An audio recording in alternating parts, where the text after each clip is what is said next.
Guantanamera, Uniminuto, Guantanamera, Guantanamera, Uniminuto, Guantanamera. Un saludo de corazón para todos. Buenos días a todos, bienvenidos a este lindo encuentro. Y ahora les voy a presentar a nuestro grupo. Les presento a Matilda, que está en décimo.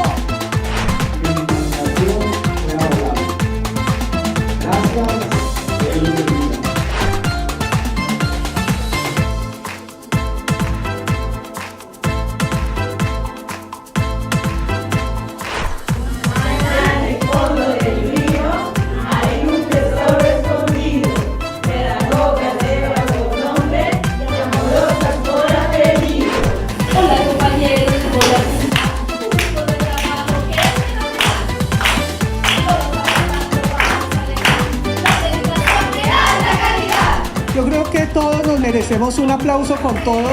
Hicimos una labor, esto es creatividad. Muy bien.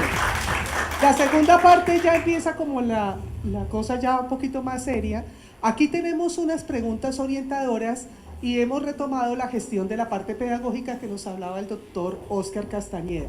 En aras de eso, vamos a tomar esas preguntas orientadoras y esos pasos de la gestión, y entre los grupos, como estamos así conformados, vamos a realizar una disertación en torno a un solo punto que ustedes escogen sobre cuál trabajarían. La sugerencia es escoger una pregunta orientadora y alternarla obviamente desde alguna de las posturas, desde la gestión pedagógica, articularla y en su momento ustedes, a partir de ese conversatorio que tengan en los grupos, escoger un relator y sobre ese relator nos va a hacer una especie de conversación o más una síntesis de lo que ustedes lograron, digamos, conversar. ¿Listo? Entonces, pueden escoger las preguntas que ustedes a bien tengan. La primera que nos dice acá, y se las leo, es: lo que se enseña y se aprende en la escuela contribuye a la formación de ciudadanía. ¿Qué entendemos por ciudadanía?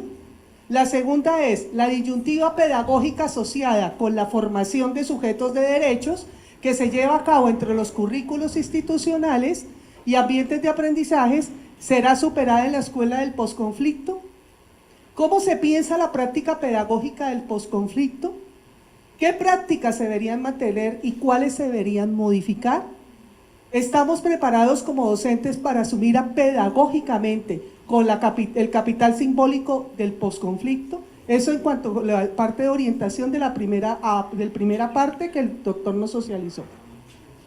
Desde la gestión pedagógica decimos: atender la ruta de la promoción, protección, defensa y restitución de derechos de las comunidades a la educación, la validación del enfoque diferenciado, la implementación de la acción sin daño y la garantía frente, obviamente, a la igualdad de oportunidades y el desarrollo de capacidades individuales y colectivas. Entonces, para esto tenemos básicamente 20 minuticos. Vuelvo y les digo, seleccionen la pregunta orientadora que ustedes quieran hacer la discusión y en torno a eso la relación y articulación con la parte de la gestión pedagógica. Vamos a iniciar con el grupo de Ligia. ¿Ustedes inician? Listo, entonces, por favor, los relatores, si tienen la amabilidad, tienen a la mano cuál fue el consenso del grupo y vamos a iniciar una discusión y un conversatorio entre todos de acuerdo a eso mismo que vamos a escuchar.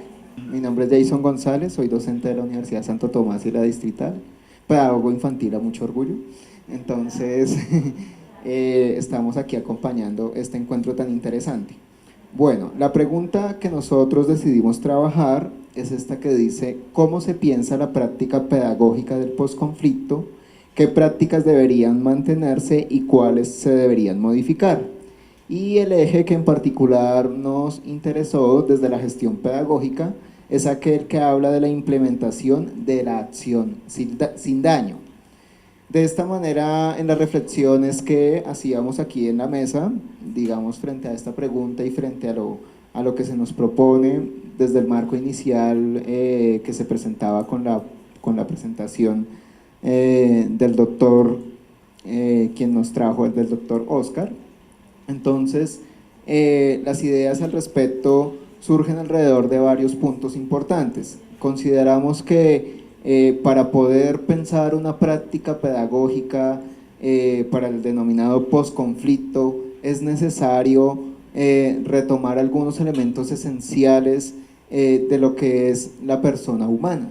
De esta manera pensamos que es fundamental reconstruir una cultura del respeto en el ámbito pedagógico, reconstruir una cultura del respeto en todas las relaciones, y esto solo se dará a través del reconocimiento de la diferencia y de la diversidad, es decir, que es fundamental el reconocimiento de la persona humana dentro del ámbito pedagógico y dentro del quehacer del docente.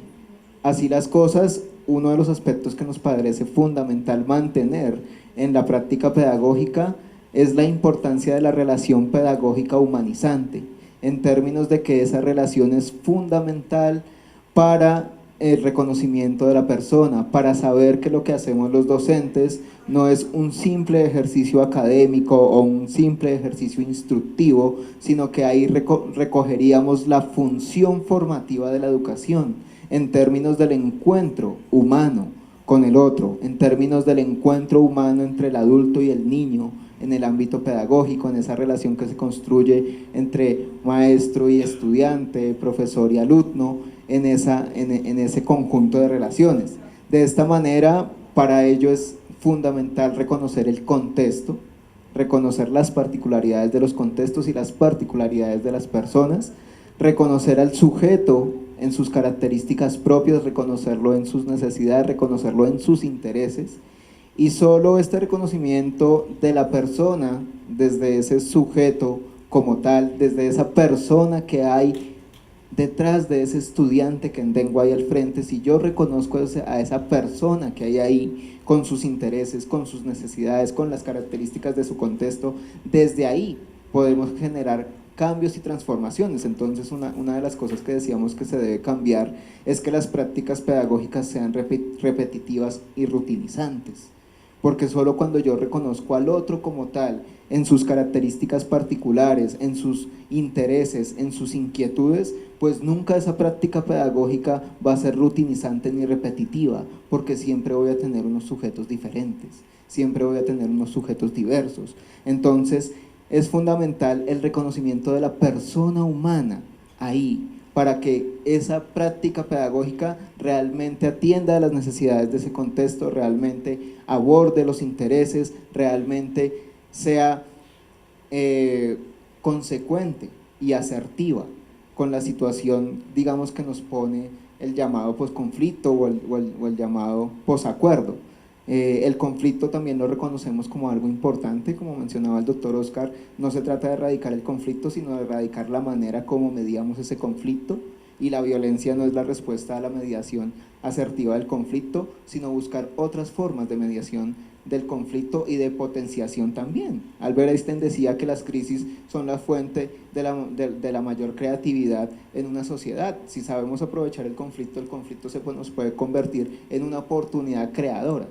Y si en el ámbito pedagógico sabemos abordar eso dentro de las prácticas, pues ahí tendremos oportunidades creadoras de reconocimiento, de saber que ese niño tiene unas necesidades y unas dificultades, que si yo reconozco la emoción y el afecto de ese niño y lo abordo desde unos procesos comunicativos diferentes, pues voy a contar con ese niño para un proceso de aprendizaje. Entonces, en conclusión, pues digamos que consideramos que lo más importante es el reconocimiento de la persona, la humanización dentro de la relación pedagógica y el trabajo en los procesos comunicativos y en la emoción de los sujetos. Bueno, yo nuevamente, Maureen Gutiérrez, voy a hablar en representación de esta mesa. Escogimos la misma pregunta, pero desde la gestión de validación del enfoque diferencial.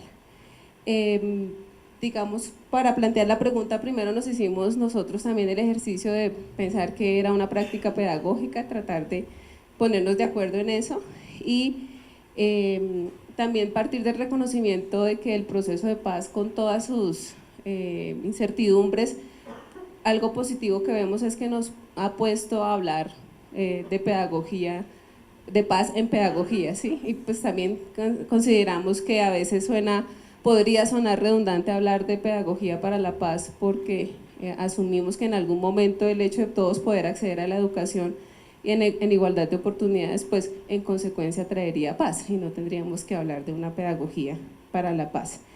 Ya frente a la pregunta y entendiendo una práctica pedagógica como poner todos esos elementos o resignificar, recoger, retomar elementos teóricos y llevarlos a un contexto de enseñanza y aprendizaje, creemos que una práctica pedagógica en el posconflicto o posacuerdo debería ser una práctica que celebra las diferencias, no una práctica que las reconoce únicamente, sino que las celebra.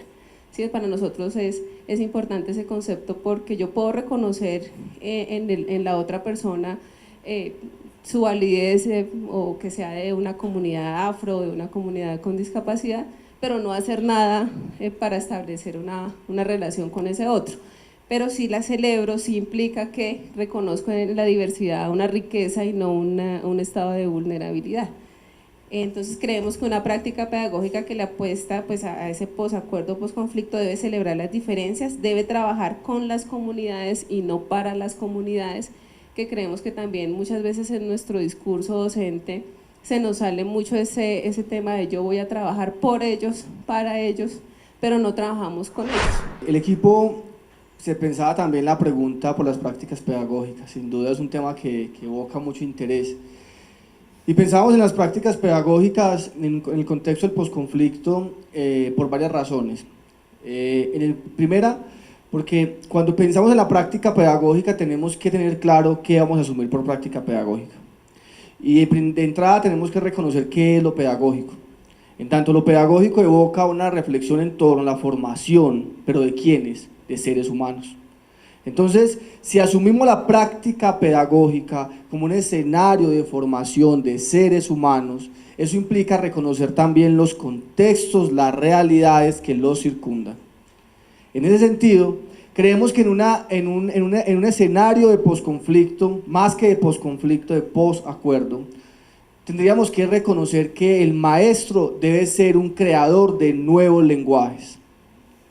El maestro debe ser coherente entre la realidad, hoy llamada o intentándola llamar posacuerdo, coherente entre esa realidad y su discurso.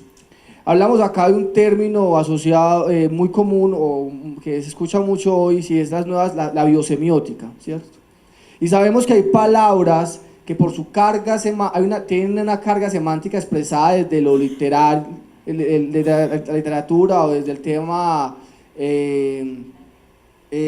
semántico, pero también hay palabras que tienen carga cultural.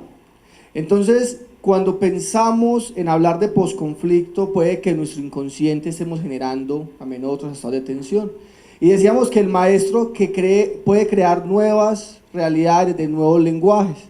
Por lo tanto, como decir que amor o que amar, la pedagogía del amar o del amor, podría tener dos significaciones. Una, cuando usted le preguntan qué es amar, ¿en qué piensa? Cada uno haga el ejercicio de qué es amar. Cuando dicen que amar, ¿usted en qué piensa? A ver, ¿quién me ayuda con la respuesta? Besos, abrazos, ¿qué más? Intriga, a veces sufrimiento, ¿cierto? Ay, dolor. Y les voy a contar algo. Mire, la palabra amor, uno podría decir que en términos sociales, reales, traduce algo como felicidad, plenitud. Maturana la define: amar es legitimar al otro como un otro. Wow, es una respuesta muy bonita. ¿Legitimar qué implica? Pero la palabra amar tiene una connotación cultural y es propia de una tribu de los amoritas. Los amoritas tenían un rito que era el rito del amor. ¿Y saben cuál era el rito del amor? El rito del amor era mochar la cabeza. En términos de biosemiótica, ¿qué significa la palabra que estoy utilizando como maestro para encontrarme con el otro? Decíamos en la reflexión en torno a la práctica pedagógica, y era que el maestro tenía que ser creador de nuevos lenguajes que permitan, que posibiliten más bien acciones inter y transdisciplinarias. Y eso no es fácil, ni desde lo curricular, ni desde lo pedagógico, y mucho menos desde lo didáctico. ¿Y por qué interdisciplinarias? Porque el maestro no puede seguir pensándose solo la realidad de la escuela. Tenemos que crear conocimiento. Es la intención transdisciplinaria. ¿Cuántos de nosotros hemos creado conocimiento? Uy, muchos. ¿Cuántos lo hemos publicado? Uy, pocos. No, es que solo se pueden revistas Scopus, indexadas. No. Muchos leen aquí a lo Subiría, muchos leen a Rómulo Gallego, y eso no son publicaciones indexadas.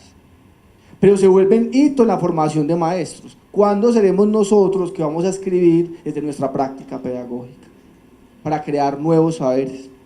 Entonces, en torno a esas nuevas prácticas en el contexto del posacuerdo, necesitamos avanzar hacia procesos curriculares pedagógicos y didácticos inter y transdisciplinares que evoquen la posibilidad de crear comunidades no educativas, comunidades de aprendizaje. El aprendizaje debería ser la esencia misma de la pedagogía. El aprendizaje debería ser la esencia misma de la didáctica y del currículo. ¿Por qué? Porque es que el aprendizaje es connatural a la condición humana. Todo el tiempo estamos aprendiendo. Y a veces aprendemos más cuando no hay quien nos esté enseñando. Parece ser, en algunos discursos, Hugo Asman, por ejemplo, plantea y es que la enseñanza es una manera más de reproducir el estado de control. Pues a nosotros inicialmente nos interpelan dos preguntas que están formuladas en la parte izquierda de la presentación en PowerPoint, y es: ¿lo que se enseña y se aprende en la escuela contribuye a la formación de ciudadanía? Y nos interpela teniendo en cuenta una segunda pregunta, que es: ¿estamos preparados como docentes para asumir pedagógicamente los retos asociados con el capital simbólico del posconflicto? La primera pregunta nos lleva a pensar si debemos pensar en ciudadanía o en ciudadanías. ¿Qué significa ser ciudadano? ¿Existe una sola manera de ser ciudadano en Colombia? La Constitución de 1886 fue hecha censatariamente para un solo tipo de ciudadano. Dejó por fuera durante 106 años el hecho de que somos un escenario diverso y multicultural. La Constitución de 1991 de alguna manera decreta que eso realmente existe, pero esa construcción de ciudadanía y o de ciudadanías se puede decretar. ¿Cómo existe el diálogo entre las diferentes ciudadanías? ¿Es lo mismo una ciudadanía rural que una ciudadanía urbana? ¿Es lo mismo la ciudadanía de, entre comillas, quienes somos más occidentales que esos bellos compatriotas que llamamos pueblos originarios? ¿Es lo mismo? ¿Exactamente lo mismo? Entonces, ante eso, pues nosotros planteamos un par de escenarios que me parecería muy pertinente pues, poner sobre la mesa. Primero, antes que nada, perdón, debe haber un ejercicio de soñarse un escenario de posconflicto. Nosotros creería que en casi, o diría en la totalidad, no hemos vivido otro escenario diferente a un escenario de conflicto. Por eso es que un escenario de posconflicto o un escenario de paz se nos hace tan ajeno. Nunca lo hemos vivido. Uno no puede extrañar algo que no ha vivido. No lo puede extrañar. No lo podemos echar de menos. ¿Y eso qué tiene que ver con el escenario de ser docente?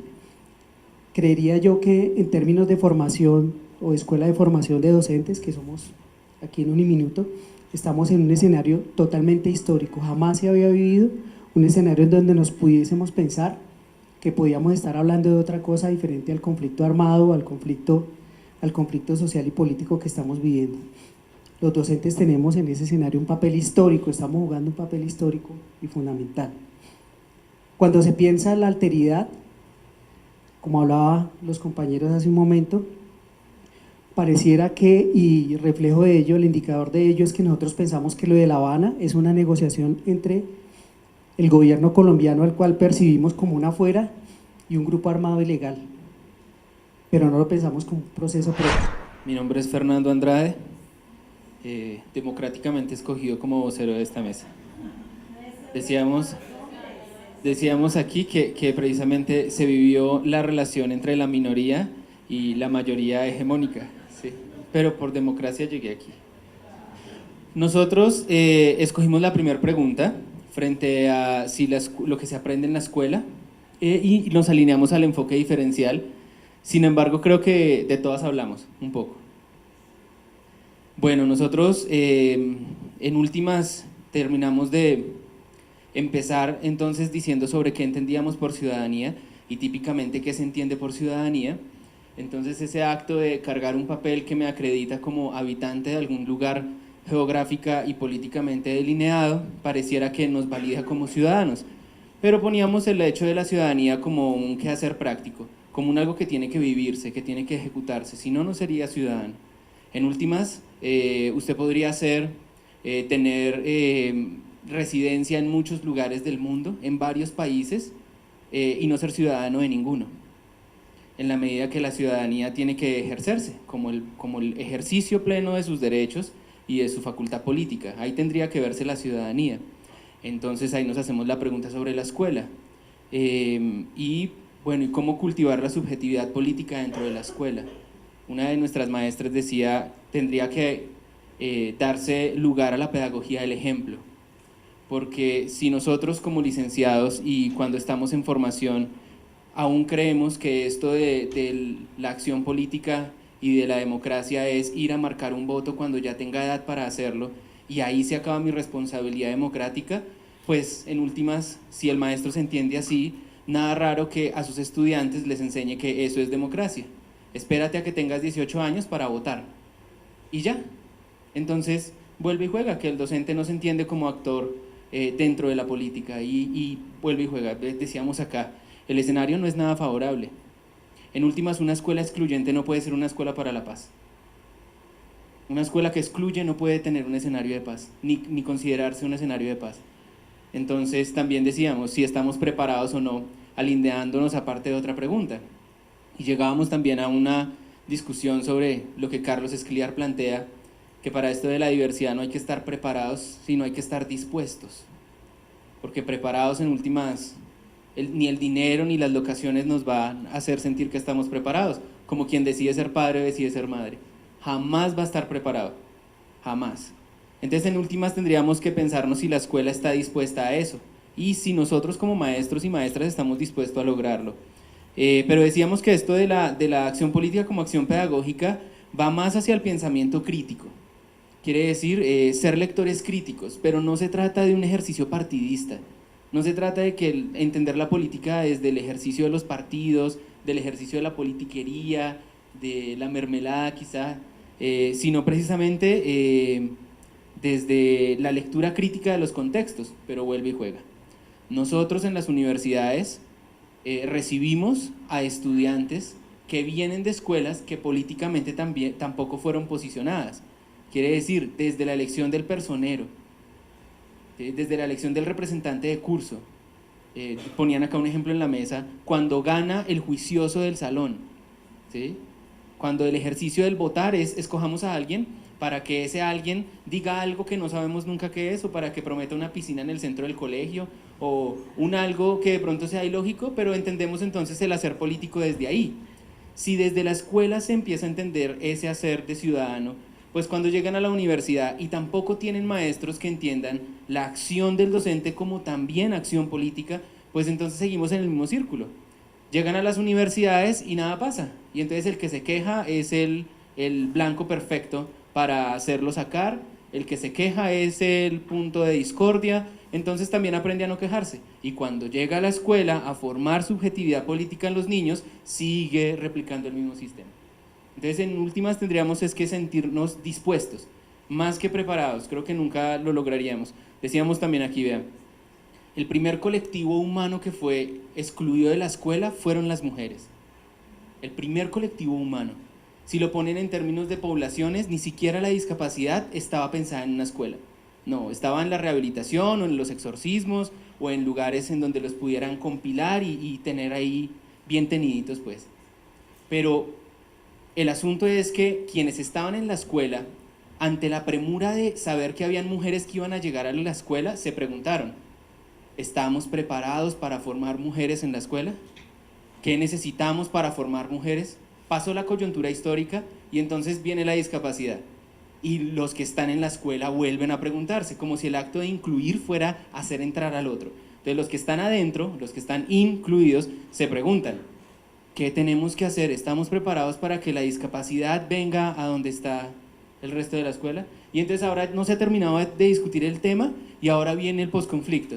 Y estamos preparados para, y así vamos a seguir siempre preguntándonos si estamos o no preparados. La opción tendría que ser, ¿está dispuesto usted a cambiar las formas en las que ha venido siendo institucionalizado y formado? Creería yo que es una síntesis, si algo me falta, pues que alguien lo complemente. Mi nombre es Grey Jiménez, soy coordinadora académica del Centro Regional Barranquilla y pues complacida de estar aquí compartiendo y viviendo esta experiencia.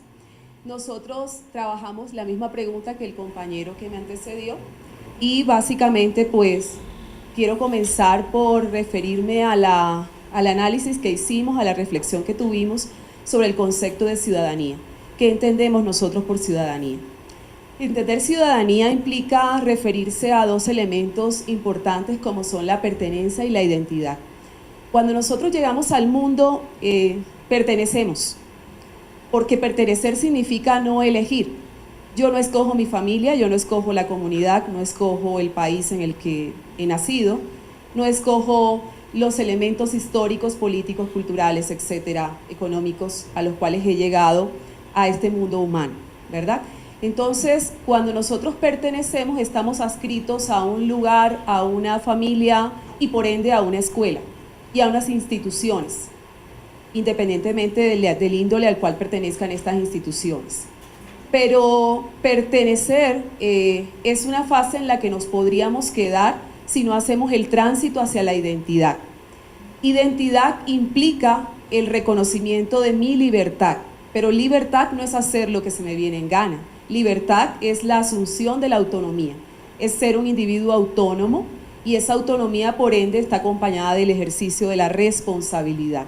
Entonces, cuando nosotros hablamos de ciudadanía, nos entendemos como individuos que nos identificamos. Cuando nos identificamos, insistimos, elegimos y elegimos aquello a lo que nos queremos adscribir.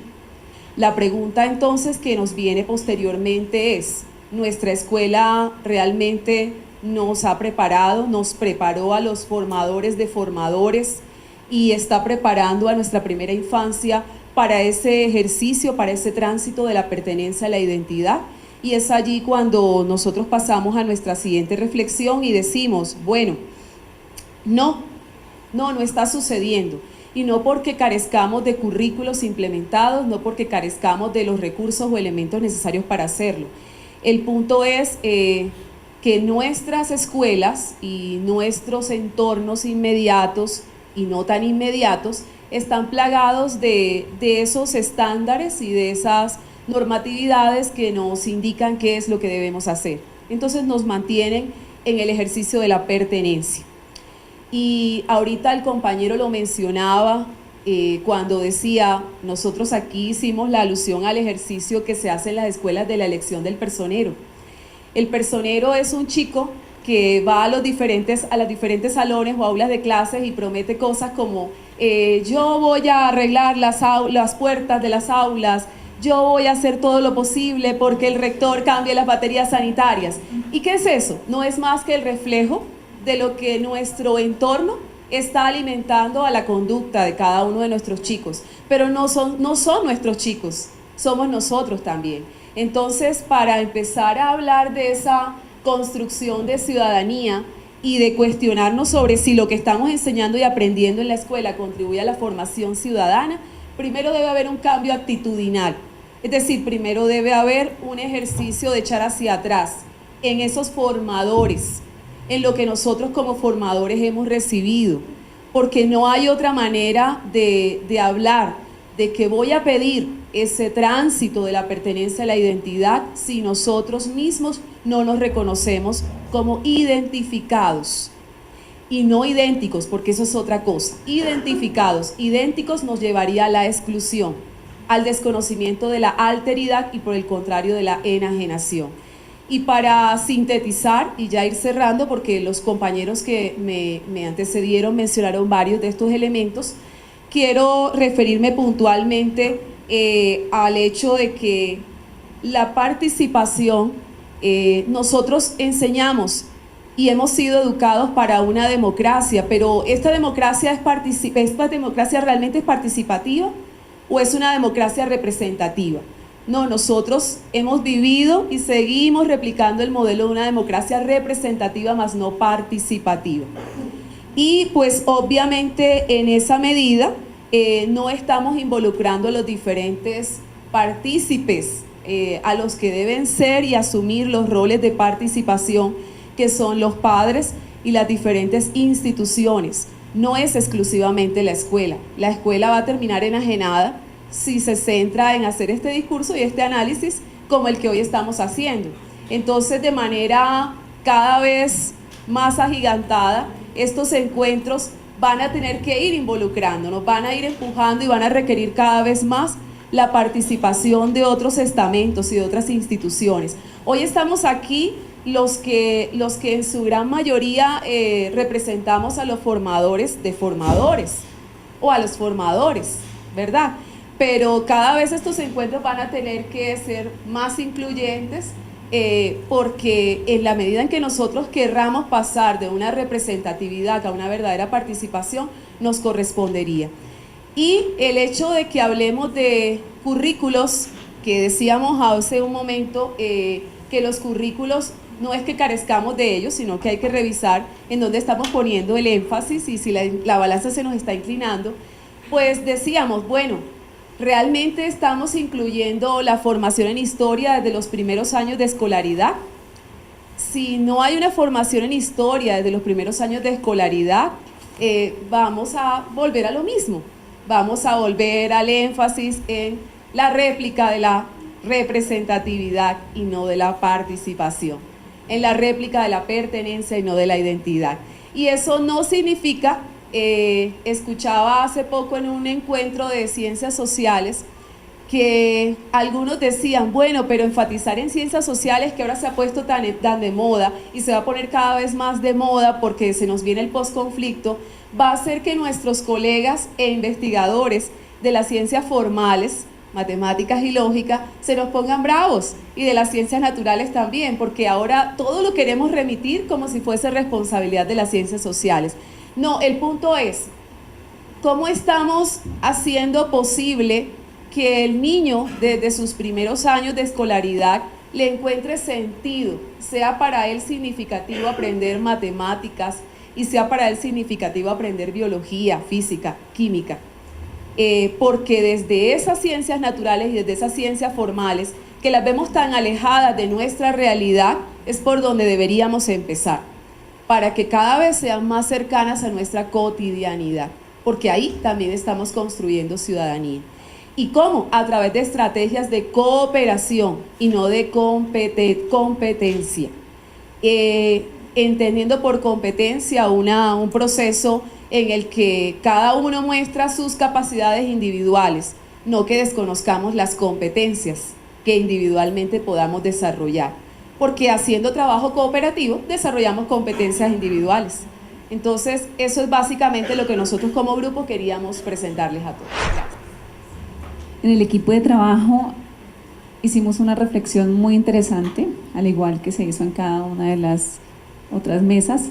Trabajamos con la tercera pregunta: ¿cómo se piensa la práctica pedagógica del posconflicto? ¿Qué prácticas se deberían mantener y cuáles se deberían modificar? ¿Por qué nos remitimos a esta pregunta? Porque cotidianamente reflexionamos en torno a los procesos y siempre llegamos al mismo punto: ¿cómo? El cómo hacerlo, ¿verdad? Nuestros discursos son bastante valiosos y enriquecidos en posibles líneas de acción, pero a la hora de operarlos es complejo ante las realidades con las cuales nos encontramos. Entonces nos llamó la atención esa pregunta y la relacionamos con garantía frente a la igualdad de condiciones, ¿sí? Y llegamos a la conclusión de retomar 3 aspectos, ¿sí? Muchos de ellos ya ustedes los han reflexionado, pero es importante tener en cuenta que el primer aspecto que nosotros consideramos que hay que cambiar de esas prácticas es que debemos dejar de un lado el enfoque que hemos dado a la formación de nuestros estudiantes en cuanto a un proyecto de vida individualista. Nuestros estudiantes están siendo formados en un interés de formar un proyecto de vida, de edificarse de manera individual. Llegamos a las aulas y les preguntamos a nuestros estudiantes: ¿por qué quieres estudiar Derecho? ¿Por qué quieres estudiar Ingeniería Industrial? ¿Por qué quieres estudiar Contaduría? Y sus respuestas difícilmente están enmarcadas desde un enfoque social y de transformación social. Yo quiero estudiar Derecho porque quiero edificarme como ser humano, quiero ganar dinero. O el otro estudiante: tengo un sueño personal, ¿sí? Quiero tener mi familia, quiero tener mis hijos, quiero tener mi empresa, quiero para mí. Difícilmente cuando llegamos a las aulas y preguntamos a nuestros estudiantes por qué quieren estudiar esa profesión, esa carrera, te van a decir: porque yo quiero cualificarme para tener elementos y aportar a la transformación de realidad. Pocas veces nos encontramos ese tipo de estudiantes. ¿Y por qué se da?